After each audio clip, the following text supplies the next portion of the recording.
Qalaysiz yaxshi qiz? Assalom. Tushunmam. Siz meni nuqa rasmga oldingiz? Prosta o'zim chiqanlarni ko'rsatishga. Bo'pti, yaxshi, ketdik, aylanamiz. Tez tekshir rasmini tashladim. Bo'ldi, rasmi keldi, hozir birma-bir tekshirib chiqamiz. O'zingiz nuqaga qiziqasiz? O'qiysizmi, ishlaysizmi, uydamisiz? Tak tekshirib bo'ldim, eshityapsizmi? Kreditlari yo'q ekan. Men o'zim tiyagacha qaraman. Yaxshi pul topaman. Rostdan ham normalniy pul topadi ekan. Menga yoqatirsiz. Tiyaga bo'lsa tiyaga, sibo bo'lsa sibo ishlayveramiz.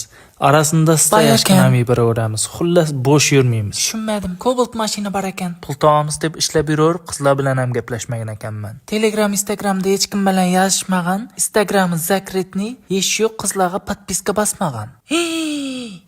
Ne bo'ldi? Mang'itda Tashkent Stankining yanında taza-baza Kirovoshdagi El Carpets do'koni bor-ku, gilam sataton. Shu yerdan uyining hamma yerini gilam olibdi. Bu senga aniq uylanajak, sababi uylanajak bolalarning hammasi El Carpetsdan gilam oladi. Endi qayda to'y qilib berajaqman deyman. Eng arzon yaxshi gilamlarning bari shu yerda, yana puling bo'lmasa bir dona pasportning o'zini ham berib beradi-da. Lekin sening yigiting bo'likkan emas, qarzgan emas, joyinda shtir pulni sanab olib ketibdi. Qarchi bor-ku, tez aylantirib ol, bo'lmasa o'zim kallasini aynatib bayqa tegib olaman.